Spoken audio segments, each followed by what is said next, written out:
Good evening, baseball fans, and welcome to a brand new episode of the Bullpen Bulletin here on IE Sports Radio, your direct feed for all that is sports. Tonight, we have a ton of baseball news to get to. We, of course, officially have a College World Series champion, the LSU Tigers. We're going to look at how they got there and what the results were and how they got it done with some fantastic pitching performances. We also have injuries to talk about. Injuries piling up in Major League Baseball. We're going to talk about what might be causing that, what are the problems, and, is there anything we can do about it, or are we stuck with more of the same? We will also, of course, have our Who's Hot and Who's Not segment for the week, along with our upcoming series for this weekend, and, of course, our live score update.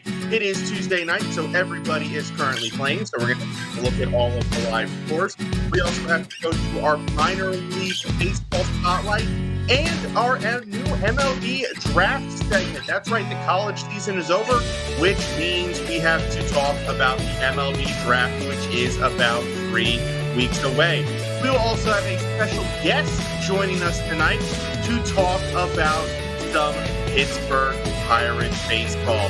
We've got all that and more coming up on the Bullpen Bulletin on the IE Sports Radio, your direct feed for all that is sports. We're going to play a couple commercials, have a word from our sponsors, and get right to it.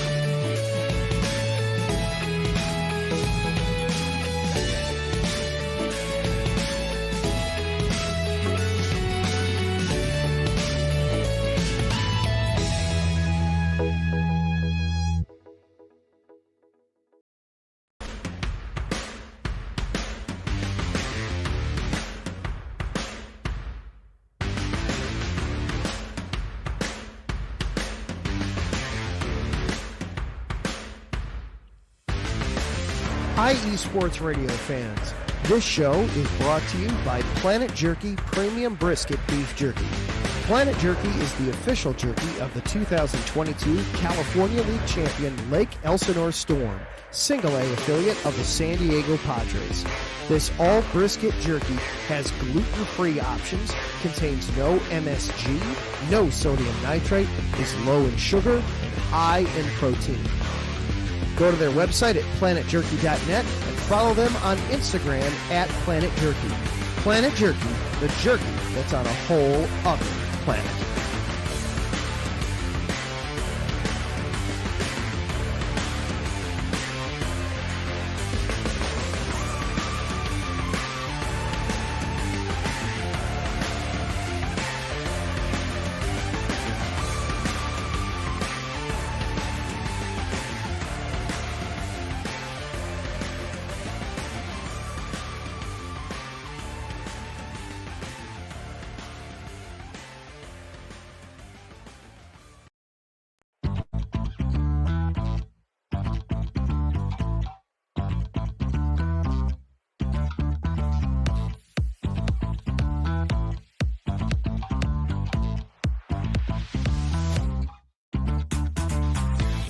Hey there, IE Sports Radio fans. Be sure to check out our sponsor, Seal the Deal Wax Seals by Cecilia B.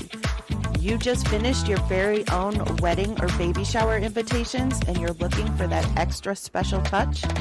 Maybe you just wrote a letter to a relative or a friend and you want to add to their smile when they receive it. Then seal the deal with Cecilia's handmade sealing wax stamps for your invitations, letters, and gifts. You bring the deal, we'll bring the seal. You can find them on Instagram at sealthedeal_wax stamps and on Facebook, Seal the Deal Wax Seals.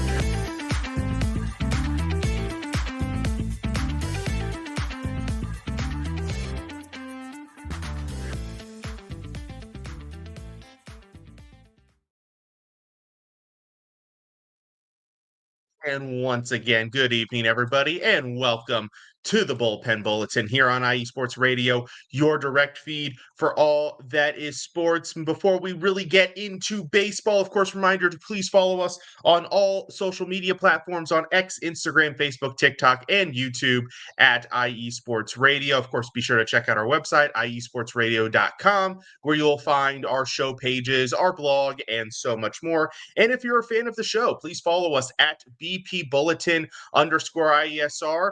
You can follow my co-hosts that are normally here. They're not with me here this week, but they're here in spirit. Ricky at Rickinator555, and for Alden at the AZTRL. And of course, you can follow yours truly at IESR_DMV. But do not fret, everybody. I am not alone this week. I do have a running mate for at least part of the show here. He is the host, or our Pittsburgh Insider here on IE Sports Radio, and he is happy to be here talking some Pittsburgh baseball and other baseball as well. We've got Ralph Calise. Good evening, Ralph. How are you doing, sir? What's up, Mike Patt? How are you, sir? A little different here doing baseball with you. Normally we do football together, but yeah, no, thanks for having me on, and I'll try my best to fill in for Ricky and Alden with you tonight. Yeah, you're right. This is a different change of pace. Normally we're talking football, but we're talking a different shape ball, different season altogether. Just nothing similar between baseball and football, but here we are talking about it nonetheless. Before we dive into our topics, though, we got to talk about what's happening right now, because we've got some baseball happening as we speak. And, well, I'm not going to start with your Pirates, Ralph. We'll get to them in a moment here. We're going to start with actually my Orioles here, who tied at 5 with Texas, by the way. Orioles no hit through 6 innings in this game, then hit back to back home runs in the 7th to tie it up at 5. That one in the bottom of the 8th there. We also have Detroit facing off against the Athletics this evening. Detroit up 7-4 there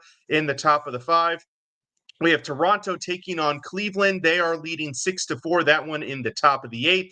We've got Atlanta facing off against the Mets in a National League East battle there. Atlanta leading that one 5-3 in the top of the 6th. The Yankees facing off against the Reds. That one tied at 3 here in the 7th. That one we're actually going to talk about a little bit more in a second, but the MLB debut of former number 2 overall pick Chase Burns for the Reds in that one, and didn't get destroyed by the Yankees lineup. So, I mean, hey, you'll take that one all day long. We also have Arizona and Chicago duking it out. They are tied at 1 in the bottom of the 6th. We've got the top of the 6th in Brewers versus Pirates, where the Brewers are beating the Pirates 7-0. We'll just mumble on that one and keep going. We've got Seattle and Minnesota. They're in the top of the 6th, tied at 5. Tampa's leading Kansas City 4-0 in the bottom of the 6th.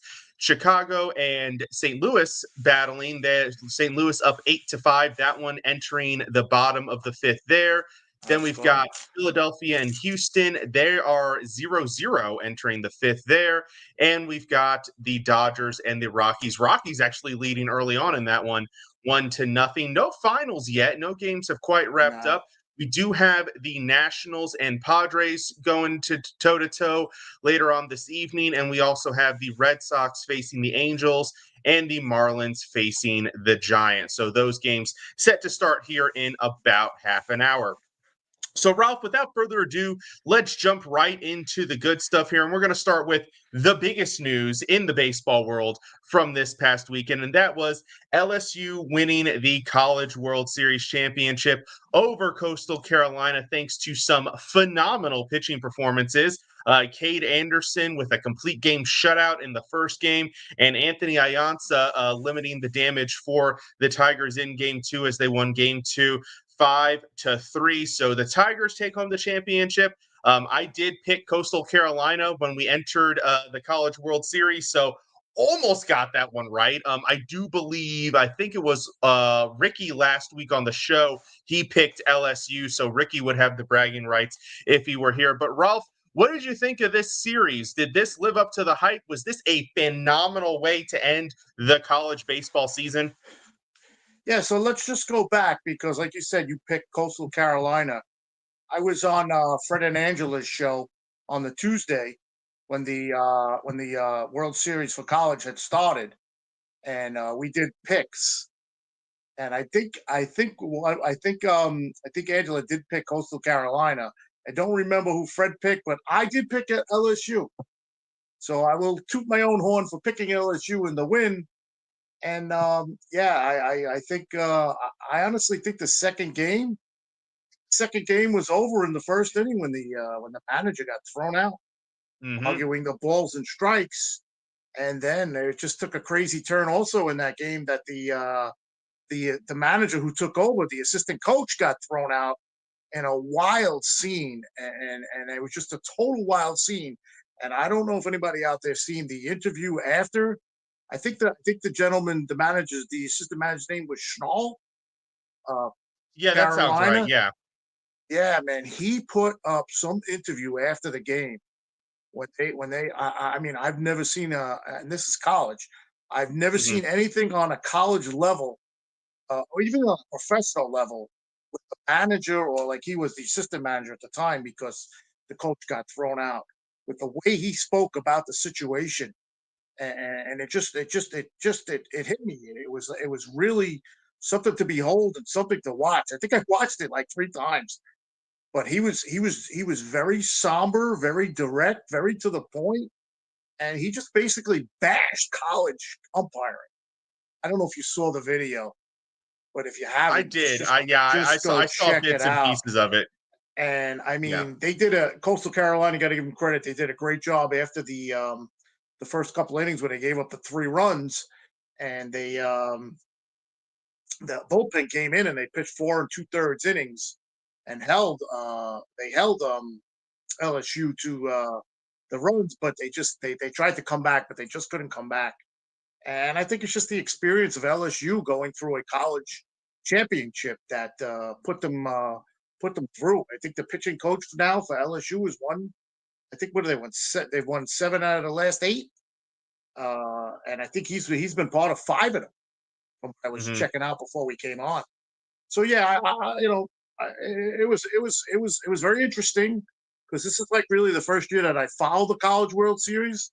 Being with the new format and everything here for IE Sports Radio, and yeah, it was very exciting. And I think LSU prevailed due to basically its prior championships and service in the College World Series. Yeah, absolutely. Definitely a lot of recent success for LSU, and you got to figure that factored in. They didn't win it last year, but they did definitely win it the year before. So you figure, those guys that were freshmen or Yes. sophomores on that team are now juniors and seniors. So yeah, no, they've been here before. They've experienced before. They know the pressure. I know their 2 pitchers, Anderson and Ianza, both juniors. So this was their second run through the College World Series. So that definitely helped them there. There's the Now moving on experience. to Yes. just a recurring theme, and I don't know, maybe it's just been in my little small pocket because the Orioles had like 4 injuries suffered over the weekend. But it seems to me, and if you go to the MLB section of ESPN of the headlines, I think 3 or 4 of them are, oh, this guy's injured. Oh, this guy's starting rehab. Oh, this guy hasn't made it back from rehab.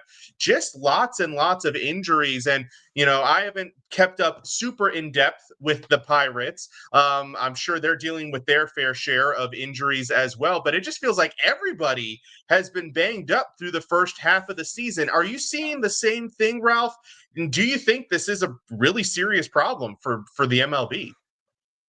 Well, yes, as you mentioned, I am the insider for the Pirates, but I don't know if you've found out or it's been let out. It's been let out. I am actually a Met fan in Oh, in well, I didn't know, but now I in know. dire straits. Yes, so yeah, it's been let out that I am a Met fan, and yes, the Mets actually just suffered 2 injuries in about 4 days with the starting pitches, Kodai Mhm. Segna and Tyler McGill. And they were 2/3 of two of their prime starters for the Mets. And let me tell you something. Since it's happened, you can see where the Mets are going right now. They only won 1 game in their last 9 games, and they're losing again tonight to the Braves. I think the injuries, some injuries, could be a downfall for a team. And this is really hurting the Mets right now. I know Corbin Carroll just went on the injured list with a Mm-hmm. wrist. And as far as the Pirates go, they haven't had many injuries, but they've had they've had a lot of suspensions, Mike. I think they've had the most in the league. I mean, the players are fighting with fans in the bullpen. One guy, Tommy Fan, earlier in the year got suspended for making a gyration with his hand towards his genitals to a fan, and then he wanted to fight him on the field, so he got suspended. And they fired their manager, and man, it's just a dismal time. Following, like I said, following them, it's just a dismal time out there right now. The manager came in, Don Kelly came in. He started out okay. He was like over 500, but the past 2 weeks they just went back into their losing ways. And really, the only thing to look forward to with that team is watching Paul Skeens pitch, because I've become a real good follower of him since following the Pirates. And Mm-hmm. yeah, I mean, but as far as injuries for the Pirates, I haven't seen any, and just injuries in depth around the league. I mean, I guess it's gonna happen. And a lot of guys are getting hit. They're getting hit in the wrong spots. Mm-hmm. I noticed watching baseball lately. I don't know if you noticed it. You notice all the padding that they wear around their arms now? Mm-hmm. I mean, they got like Yeah. these sleeves, and they got the arm pad. I was just watching the Met game before we came on. Ronald Acuna walked. He must have took off 6 pieces of equipment before he went to first base. I'm like, what is going on here? And yeah, they just got all types of pads all over, and they still get hurt. Still get hurt. And the pitching is how many pitches go more than 6 innings? You'll be lucky to get a pitcher to go 6 innings. So if they go more than 6 innings, you best keep an eye on them in their next game, because something may happen with their arm. And that's Right. just to No, me how it seems. absolutely. That just seems to me how it's been going. It's it's been the pitching like that, and the hitters getting hit in the wrong spots. And like Lindor on the Mets again, I hate to go back to the Mets again, but he fouled the ball off his toe 2 weeks ago, and he sat out one game, and he's been playing. They're playing with they're saying it's a broken toe. So who knows? It's just baseball. It's a long season, and a lot of other things too. Like the paternity list. You see a lot of guys going on the paternity list. Mm-hmm. They're out 2-3 games, and they come back. And baseball's very different these days. It's not like the old days, And Right. you hear these announcers saying the pitchers threw 30 complete games, and you're never going to see that again. Now with Right. the way No. baseball treats today, and the way they treat these young pitches, like you mentioned, the guy in Cincinnati who pitched tonight, Burns. Um, he did. I don't think he pitched more than 3 or 4 innings from what I saw. So they take their time with the young players, and hey, it's baseball. It's a long season. It's a long season. You just hope that if it's a good player that gets hurt, they can come back and help the team later on. That's how I would look at it. Yeah, absolutely. All you can do is hope that they come back and they come back healthy so that they can keep playing and not go back on the injured list. I think one of the things I've seen with the Orioles is they've had guys who were on the injured list, came back, and then got hurt again. It's like, my goodness. I mean, So that's it. That's like we it's were awfully just saying. You hope they come back and they're okay. They come back right. and they go back on the thing. They go back on the injured list. It's tough. It's really tough. It's a long season. Yeah. It's a long, Yeah. long It's a season. it's a tough, long, grueling season. And it doesn't help that now it's 100 degrees in half of the country. Yeah, yeah. Right. Yeah. Now moving on to, I'm sure, a segment you're excited to talk about, or maybe you're not excited to talk about it because, well, let's face it, it hasn't exactly been a banner year for the Pirates. Looking at the standings currently sitting at 32-48, a very even 400 winning percentage. They've won 40% of their games. Not the worst team in the National League, thankfully for the Colorado Rockies existing. So you got that to go with you, but also pretty close to the Miami Marlins as well. You guys right there, and then not too far behind the Washington Nationals either. But Ralph, what is this season like? Did we expect this from the Pirates? I know when we reviewed the Pirates going into the season on the show, we did our divisional preview, and I think all three of us had the Pirates either third or fourth in the division, maybe kind of hoping to inch their way towards that 500 mark. So they haven't quite met those expectations yet. But is this a surprising result, a disappointing result? Like, what are your feelings as you're almost exactly, after tonight, you'll be exactly at the halfway mark? Yeah, well, before we had the new format with IE Sports Radio, when I talked about them on the Yinzer Report, when I did their preview, I picked them actually to be like 5 games under 500, because when the season started, they really didn't do anything in the off season as far as getting bats or anything. The pitching staff has been pretty steady. I mean, they've been in a lot of games. They don't give up more than 4 runs a game. But the Derek Shelton at the beginning of the year was what I was talking about on the other show. Honestly, Mike, I really hate to say this about any kind of sports personnel. I really think the guy had a clue. Mm-hmm. I know he didn't have much to manage with, but come on. I mean, he was making all kinds of crazy moves in games. He was like, you try to make a move to win the game. This guy was making moves to lose the game. And it was so blaring that, and after I made the prediction that they were going to be like 5 games under 500, I said to myself, man, I made a wrong choice. I should have made it like 10 to 15 games, if that guy was going to be the manager for the whole year. And I mean, he got fired. I think they were like 9-26 or something. Mm-hmm. And then Don Kelly came in and he steadied the ship a little bit. He got suspended 4 times. Yeah, not suspended. He got ejected 4 times. And he wasn't even fighting for the play that the call was about. He was fighting for his player. Mm-hmm. Fighting for his player is a big thing in baseball. And Derek Shelton never did that. You could just see the mojo of the players compared to playing with Derek Shelton to Don Kelly. And I mean, the season shifted. I mean, they had to fire him. If you go look at his record in the 5.25 years that he managed the Pirates, it's bad. It's bad. And poor Don Kelly had to come in. I mean, like I said, he righted the ship for the first couple of weeks. They were playing 500 ball. And now I don't know. They're just back on their losing ways.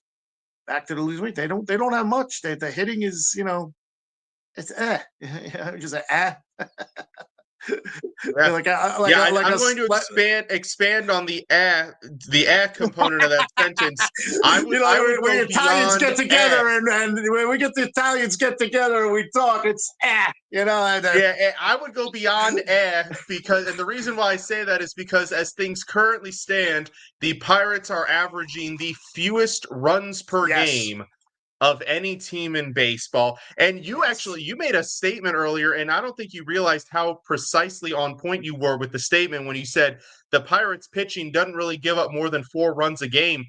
That's exactly on point. They allow almost exactly 4 runs per game. I think it's 4.02. So they are pretty much right in there, which is a phenomenal number. I mean, it's the best in the division. Yeah, tonight. So tonight they gave up. The pitching's there. Now that we're saying that and we're giving them kudos for it, they gave up 7 tonight.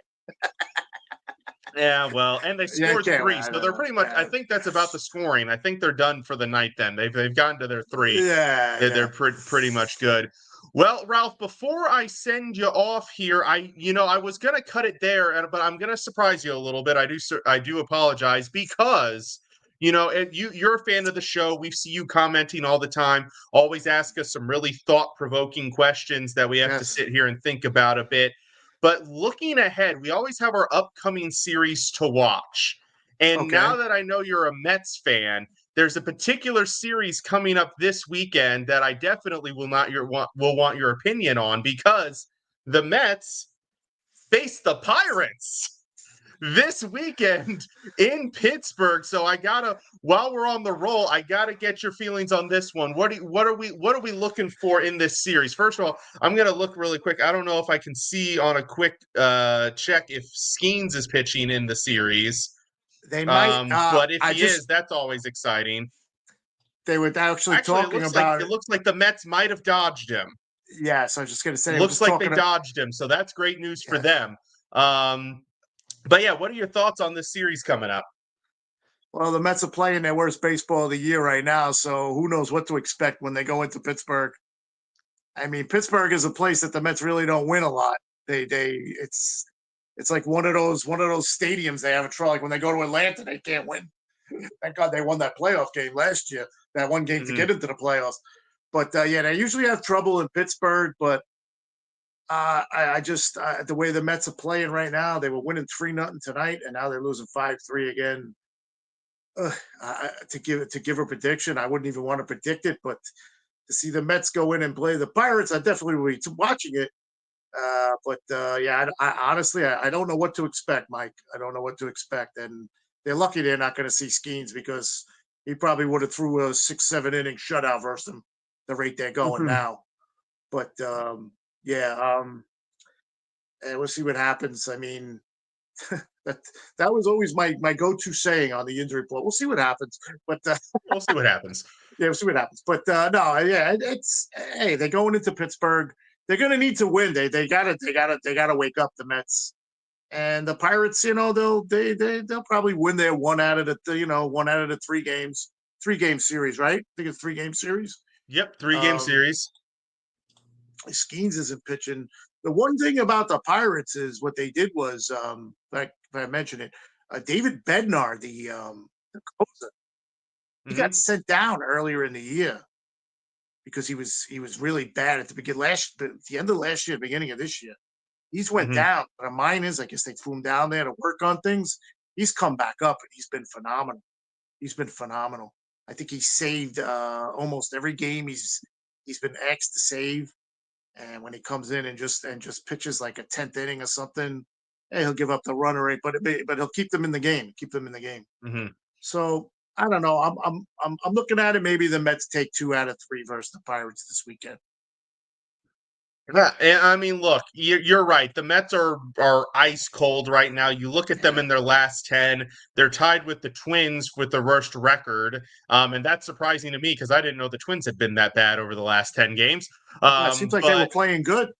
They were playing very good to start. Yeah. They were second in the division. They were relatively close to the Tigers, but the Tigers have just run away with that Central there in the American League. But yeah, if you are a team like the Mets and you need a series to get right, Pittsburgh minus Paul Skeens might be one of the ones you would take to try to right the ship and get things going here. I'll say, Mike, is they better get it right versus the Pirates because the next series they play is versus the Yankees. So yeah, that's not the one that you want to try to get right on. That's you want to be right going into that series. Yeah. Hey, look, Mike, I just want to show you before I leave. Yep. Look at the jersey I have on. This jersey. This is a 2006 National League All-Star jersey. Nice. Okay, see, it says National. I don't know if you can see the patch. It says All-Star Pittsburgh. The patch. All right, now I'm going to show you what team it's for. It's for the Mets. For the Mets. Very nice. And it's actually David Wright. One of my favorites. That was going to be my guess. I was going to say. I should have made. That would have been great. I should have made your guess. Yeah, I should have made. Had to be David Wright there for sure. So there it is. Mets and Pirates. I'm wearing both teams that I root for. Well, there you go, covering all the bases. Ralph Calise, our Pittsburgh Insider and Met fan. Now I know. Yeah, now you know it's out there. Fantastic. Well, Ralph, thanks for jumping in there. Where can they find you on social media if the fans want to follow you? Yeah, so it's at Calise R786. And you know what the 786 is for, I believe. That's Ben and Heinz Ward, my 2 favorite Steelers. So that's what the 786. Yep. And then I am at the IESR Pittsburgh on the Twitter account for the Insider for Pittsburgh sports on IE Sports Radio. Talking all things Pittsburgh sports. And, in about 3 short months, me and Ralph are going to be butting heads a little bit when the Ravens face off against the Steelers. I'm sure we'll have some good conversations, some cordial conversations. We always keep it cordial here, but, we know some members of the fan base don't. So, there's that. Maybe, but I think you'll agree with me. No matter our feelings between our teams, no Cincinnati. Mike, I don't know if you saw my last episode of the Injury Report. My show with you on when we talked about the Ravens was one of my top 3 shows that I ever did. Well, I'm honored, sir. I appreciate it. And why? It's not because it was a great show with you. It was because whatever we said came to fruition. It was all true. Yep, you said exactly about what was going to happen, what I said was going to happen, and it was perfect. We had the drink. It was the best. Of course. Absolutely. Absolutely. Well, Ralph, thanks again for jumping in, sir. You have a great evening, and I hope those Pirates can mount some kind of a comeback there in Milwaukee. Thank you very much, Mike. Thanks for having me on, and have a great show, all right? All right. Thank you, sir. You have a great rest of your evening. Have a great night. Thank you. All right. Yep. All right, that was Ralph Calise, our Pittsburgh Insider here at IE Sports Radio. Always a great talk, always a great conversation, talking football, baseball, a little bit of hockey as well. Those pesky Penguins always doing some damage in the NHL as well. We're going to take our break. When we come back, we're going to jump into our Who's Hot, Who's Not. We're also going to talk some minor league spotlight and our introductory MLB draft segment. So do not go away. You are listening to the Bullpen Bulletin here on IE Sports Radio, your direct feed for all that is sports.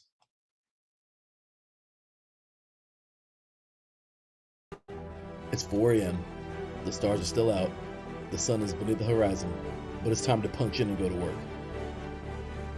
The comfort of your warm-ups turns into the grinding out of your reps as the clinking and the clanking of the plates create a symphony of euphoria. There's no other feeling like it. Earn it, burn it, and take what's yours. IE Sports Radio has proudly partnered with Vital Apparel, a brand that not only fits great, but also promotes and donates to mental health research. Use our code IESR to get 15% off their comfortable and inspiring gym wear and help them on their amazing journey to support mental health. Go hard, take part in your iron therapy, and be strong.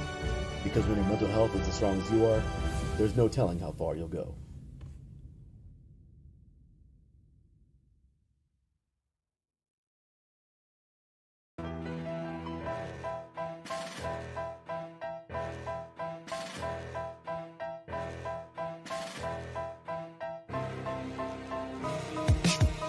For the last 10 years, IE Sports Radio has been bringing you amazing content ranging from interviewing legendary athletes, coaches, and other authorized media personnel to building tailor-made shows dedicated to all major sports cities around the country.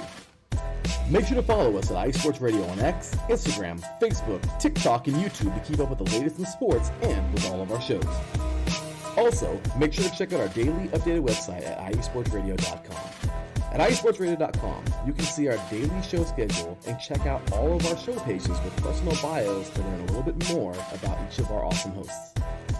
In addition to our show pages, you can catch the IE Sports Radio blog, Hall of Fame, Fans of the Month page, and our merchandise shop, including t-shirts, tank tops, caps, long sleeves, hoodies, and more. For now over a decade here at IE Sports Radio, we've continued to be by the fans, for the fans, and we thank you all for your support and for making IE Sports Radio your direct feed for all that is sports.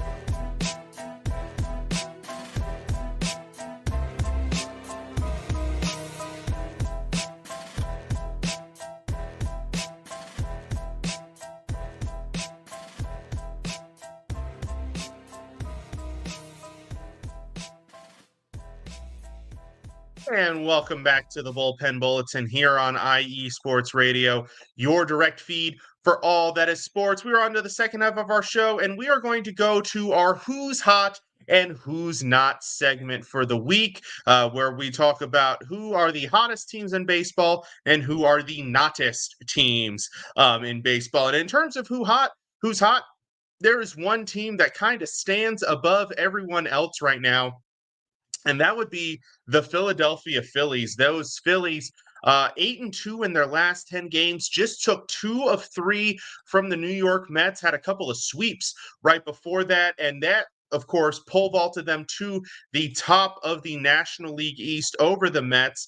They are now only half a game behind the Dodgers for the best record in the National League. An excellent resurgence from them. A little bit of an up and down season. They did have that drought kind of there in the middle where they weren't playing as well. And of course, they've had to deal with the Bryce Harper injury. But overall, I got to say, it's been a wonderful little stretch there for the Phillies. Currently facing off against Houston. That game's still 0-0 in the 6th inning. So we'll see if their hot streak can continue. But yes, very critical junction for there. Several teams have had really good stretches. Currently, no team in the league has a winning streak longer than 2. So no sweeps over the weekend, which was an interesting which is interesting to see. You've got several teams that are 7-3 in their last 10. The Mariners 7-3 in their last 10, which is great for them because they had struggled a little bit. They'd actually lost the division.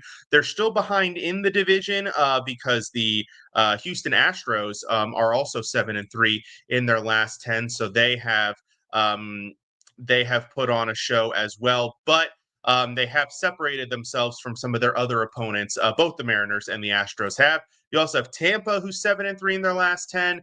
Had a couple of scares against the Orioles this past week.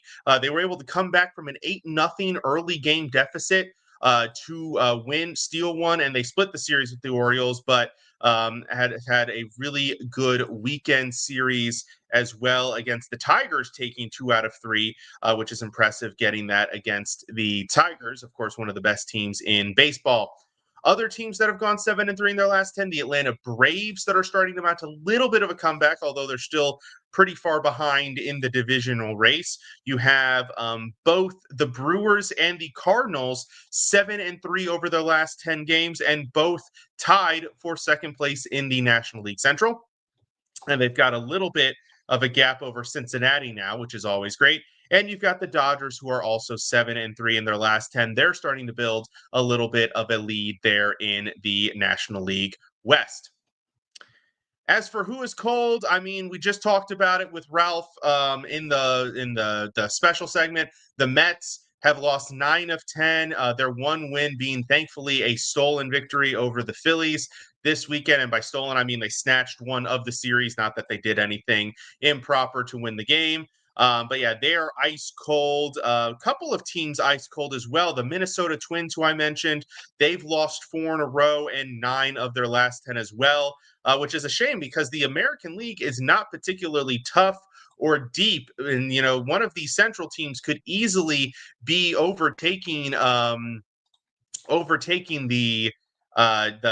wild card, and yet none of them are because of their continued struggles. So they are cold. The White Sox, although they haven't really ever been hot at any point this year, so I don't know how strongly you can count that. But also, I got to put the Yankees on this list as well. The New York Yankees lost 7 of their last 10.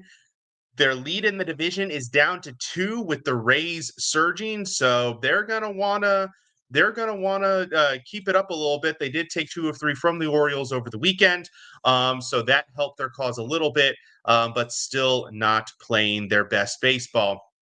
We talked about one series coming up this weekend that's going to be significant to at least Ralph. And looking at the schedule, I don't want to say it's a dull weekend, but not a ton of marquee matchups. Only 3 series featuring 2 teams with 40 or more wins. And even one of those series, one of those teams still has a 500 record, but I'll highlight those 3 here. We've got the Blue Jays facing off against the Red Sox in a very important American League East battle. The Blue Jays could really do a number to the Red Sox if they win the series, if they win 2 out of 3, or if they sweep. That could really push the Red Sox back down in the rankings there. Also, Padres and Reds, a battle of 2 pretty good NL teams that are battling for wild card aspirations. The Reds we've talked about, they've run hot and cold a lot this year, so we'll see. And the Padres have gone through their stretches as well. Padres losing record on the road, Reds winning record at home. So that's a recipe for a really interesting series there. And then probably the marquee matchup, and it's pretty definitively the marquee matchup of the weekend, is the Chicago Cubs facing off against the Houston Astros. Both teams, the Astros 45-33 and leading the American League West, the Cubs 46-32 and leading the National League Central. So really outstanding play for both of those teams so far. And it should be a great series. It should be a really good series. I expect close games, and arguably the winner is going to put themselves in a fantastic position as we get close to the All-Star break, which is only a few weeks away.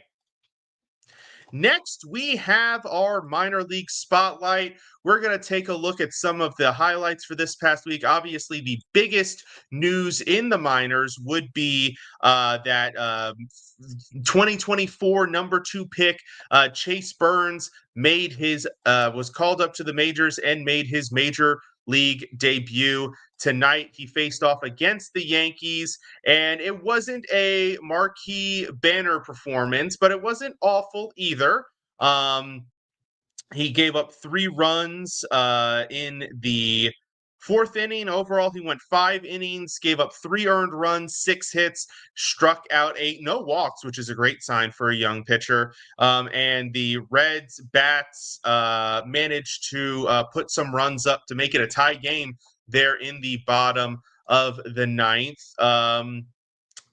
So that was a fantastic story for Burns. Like I said, just the 2nd overall pick in the draft last year, and has already been called up. Only pitched 66 innings in the minor leagues, which is really not a lot.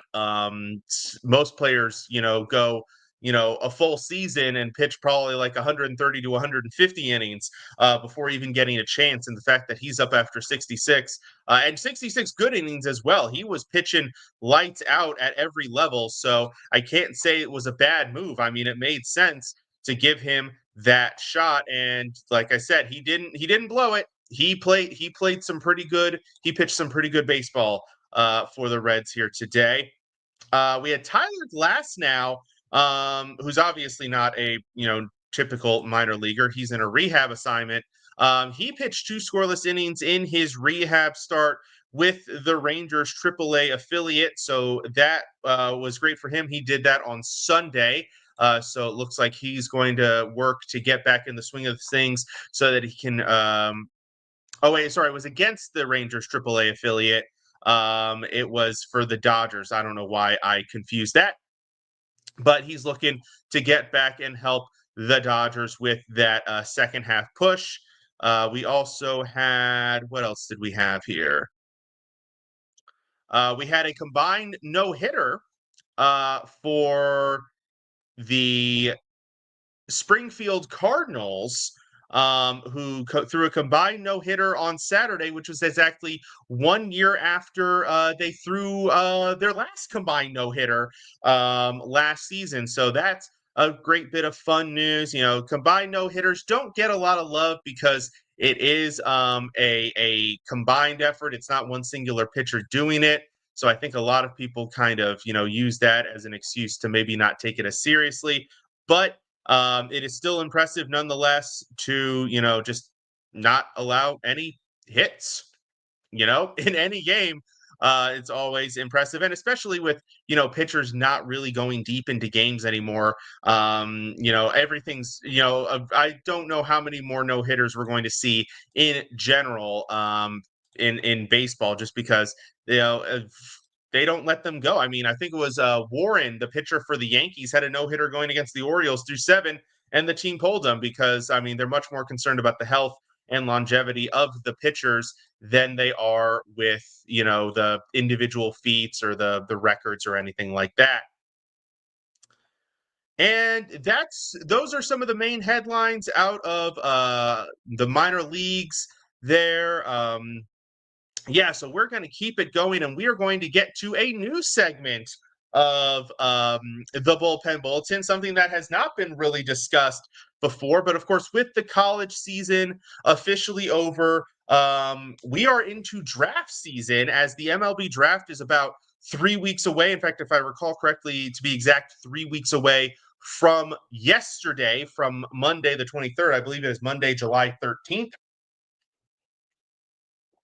is when the draft will be going live. So we'll be talking about it in the second half of the show for those next few weeks, and maybe the week of, just to kind of recap what has happened, who went number one overall, were there any surprises, anything like that.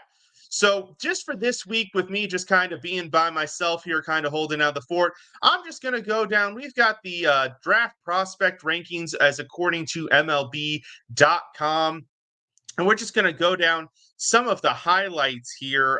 So currently, MLB.com has Ethan Holiday, the younger brother of Jackson Holiday, as the number one overall prospect. He is a high school prospect out of Stillwater, Oklahoma. He is committed to Oklahoma State should he decide to go to college. However, if he is a number one pick or picked anywhere in the top 5, I sincerely doubt he's going to pass up that several $million bonus check that he would be getting.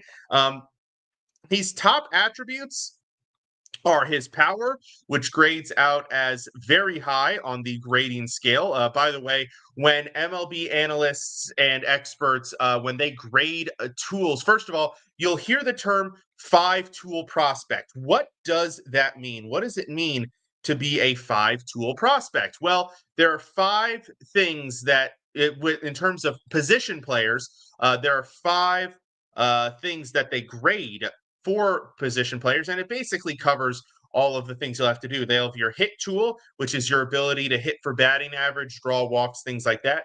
Your power tool, your hit power tool, which is obviously how hard can you whack the ball and how far does it go. They'll have your speed or run tool, pretty straightforward. How fast are you? They'll have your throwing arm, how strong, how accurate, how good is your throwing arm in the field, and what they call your fielding tool, or how good are your defensive instincts. Do you take the right angles? Do you make the smart plays? Things like that. And that pretty much covers the entirety of what it means to be a position player in the MLB. So when you hear the term 5-tool prospect, that is what they're referring to. They're referring to this player has great marks in all 5 of those tools. They think they're going to hit well. They think they're going to hit for power. They're fast. They have a good throwing arm, and they're going to field well. So, some great examples of a 5-tool player. You go with Mike Trout, for example, at the peak of his career, did all the above, hit for average, hit for power, was fast, was a very good fielder, had a great arm. Some people would say guys like Mookie Betts, for example, would be a 5-tool player. Now, just because you're not a 5-tool player doesn't mean you're not an elite player. Aaron Judge is not a 5-tool player. I would not grade his speed as particularly exceptional. And I think his fielding is good, but all the tools have to be very good in order to be considered 5-tool. So I don't know if I would consider Judge a 5-tool player. Now, does he have an amazing hit tool? Yes. Does he have amazing power? Does he have a very good arm? Yes. So while he's not a 5-tool player, he does 2 things very, very, very well, which is hit the ball and hit it really far. So that, I think, alone would constitute a superstar. I would not take any marks away from him, and his speed is good enough. He's not super slow, but certainly not Giancarlo Stanton. One guy I remember in recent memory that was considered a 5-tool prospect surefire was Bobby Witt Jr., and of course he turned out to be a stud. So that's a great example of that. So for Ethan Holiday, he's not necessarily considered a 5-tool prospect per se, but he does grade out to have exceptional power, a very good throwing arm, decent speed, decent hitting, decent fielding. But if this kid becomes a stud, it's going to be because of his power. Number 2 in the rankings is another high schooler, pitcher Seth Hernandez out of California. He is committed to Vanderbilt. Now, pitchers are graded a little bit differently. Pitchers throw individual pitches. So it's the quality of the pitch that is graded on their scale. So, you talk about, let's use Seth Hernandez, for example. They think he has 3 really good pitches in his arsenal: fastball, changeup, curveball. They think he might be able to develop a fourth, a slider. And if he can develop 4 really good pitches, that is an ace. Aces have 4 really good pitches. And then they also grade for each pitcher, they grade your control, which is basically your ability to throw strikes, to repeat your delivery, not go super wild, things like that. So Seth Hernandez grades out very well, but high school pitching prospects are always a risk. Pitching prospects in general are considered more risky because they're so much more susceptible to injuries, arm injuries that not only can keep them out for long periods of time, but really hinder their development in their younger years. Think of it. If you're a 20-year-old and you have to sit out for Tommy John surgery for a year and a half, you come back, you're 21, almost 22, you lost a year and a half of development, and you got to get your arm back to where it was. That can be a significant disadvantage. So young pitchers, while super exciting like Hernandez, are also super risky. Beyond that, after that duo, you get into a host of college prospects. You've got Cade Anderson, is listed number 3, the pitcher who just had the fantastic start in the College World Series. He grades out very well. They say he's got 3 really good pitches and maybe a 4th there. And then you also have Jamie Arnold from Florida State, coming off a fantastic season for him and a really good College World Series. They think he has 2 great pitches with a 3rd on the way. So slightly less of a ceiling than Anderson there for Arnold. You also have Ava Arquette from Oregon State, a massive infielder, 6'5", 220, coming off a really good season for the Beavers. Another high schooler in the top 10 here, Eli Willits out of Oklahoma. He's committed to Oklahoma. Doesn't grade out amazingly in the power department, but all of the other tools, the hit tool, the speed, the fielding, the arm, everything grades out really well. So that makes him a really intriguing player for teams looking for speed, looking for a good bat, things like that. So Willits will have another high schooler, Billy Carlson, shortstop out of Tennessee. He grades out as an elite fielding prospect. So that will be, and with a decent hit tool as well, not to downplay the hit tool in any way, shape, or form there. So I think he will certainly gather some attention there in the top 10, assuming that teams can convince them away from his commitment to Oklahoma. Other guys in the top 10, you've got Kyson Weatherspoon, a pitcher out of Oklahoma, who's got a nice pitch arsenal there, a little bit less in the control department for him. You've got Liam Doyle coming off a phenomenal season for Tennessee. He will certainly have some buzz. And then you've got one last high schooler to wrap it up, JoJo Parker out of Mississippi, committed to Mississippi State with several really good tools for him. Now, there's always this time of year, I always like to discuss the one of the weird quirks of the MLB draft, and it's something that we will probably talk about more as we get closer to and on draft day, and that would be the signing process, which is very strange for baseball. Now, if you look at hockey, basketball, and football, all of their contracts, their values are pretty much preset, predetermined. If you're drafted number 2 overall, you're going to get paid this much. If you're drafted number 5 overall, you're going to get paid this much, et cetera, on and on down the line.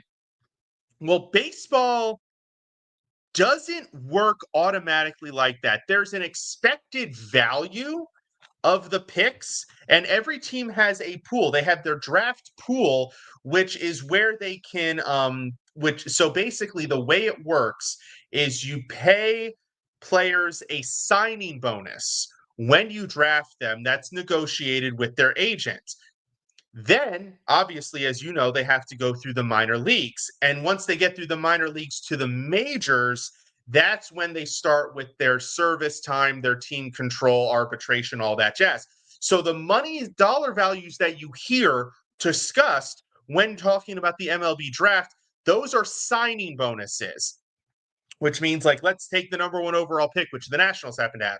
If they were to draft Ethan Holiday, for example, and they say, hey, we agree to a $10 million draft bonus. They cut that young man a check for $10 million and send him off to rookie ball. And that's where he gets his start going. So a little bit different than the other leagues, kind of because of this process that the players have to go through. I think hockey is kind of similar in the signing bonus department as well, because everybody goes to the hockey minors and everybody's super young. So hockey might be pretty similar, but it's vastly different than basketball and football. Now, the other component of it is you have this overslot and underslot valuation. Okay.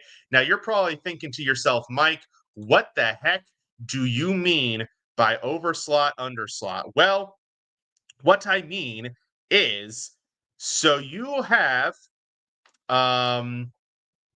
players picked at slots. Now, players are also ranked before the draft. So, like, for example, we talked about Eli Willits is the 5th overall player. He is expecting a certain dollar amount because he is expected to be the 5th overall pick. Now, let's say that the Nationals were to take him at number 1. That would be called an underslot value pick. Now, what that means is that they're going to bring Eli Willits to the table and his agent, and they're going to negotiate a deal that might be less than what the team was to expect to pay. Like, let's say they were expected to play $10 million. They might be able to negotiate with Willits to get him to take 8.5. Now, Willits was the 5th rated guy, so he was probably expecting something in the $7 million range. So he gets more money. The Nats get to spend less money. And like I said, because it's all part of one single pool, that gives them more money to spend on later picks. Now, why would you want to do that? Well, you might be eyeing a guy later on in the draft who's maybe a high schooler, maybe a college junior, and you might have to pay him a little bit more to convince that player to sign with you, as opposed to going back to school or going to their college commitment. Again, it's really complicated. It's really strange. Couldn't tell you why MLB is so much different than the other league, but baseball also does a lot of things differently than other leagues. So, I cannot say I am particularly surprised. That'll do it for tonight's show. Thank you to everybody who tuned in. Thank you to Ralph Calise, who joined me for some fun banter and some fun Mets and Pirates talk. Thank you to Terry and Brian Frazioni, who jumped into the chat. And then shout out to the sponsors, Planet Jerky, premium brisket beef jerky that's on a whole nother planet. Go to planetjerky.net and get yours today. Also, Seal the Deal wax seals, custom wax stamps, perfect for your special occasion. So do visit them on Instagram at @SealTheDeal_wax stamps. And of course, Vital Apparel, a brand that not only fits, but promotes and donates to mental health research. So go to their website, use code IESR to get 50% off of your purchase today, and continue to support them as they continue on their journey to support mental health. And of course, if you have not done so already, please follow us on X, TikTok, and YouTube at IE Sports Radio. Of course, check out our website, iesportsradio.com. There you will find our show pages, including the show page for this one, as well as our blog, our Hall of Fame, our Fan of the Month, our show schedules, our merchandise, and so much more. And if you're a fan of the show, please head on over to X, where you can follow us at @BT_IESR. You can also follow my co-host at RickyNader555. That's Ricky talking all things New York sports, and Alden at the AZTRL talking all things Arizona sports. Plenty for him to say after the Kevin Durant trade this past week. And of course, follow yours truly at IESR_DMB, talking all things about the lowly Nats and lowly Orioles, as well as all the other lowly teams in the DMV, although I can't really say that about the football teams because they're doing pretty well. We'll be back next week. My co-host will be back. We'll be talking more baseball. We've got, the heart of the MLB season at the halfway point here. I'm sure plenty more news to discuss, our who's hot, who's not, more minor league discussion, and of course, more MLB draft talk, which will then be 2 weeks away as of next week. Once again, thank you all for tuning in. This has been Mike Patt for the Bullpen Bulletin here on IE Sports Radio, your direct feed for all that is sports. Have a great week. See you next time.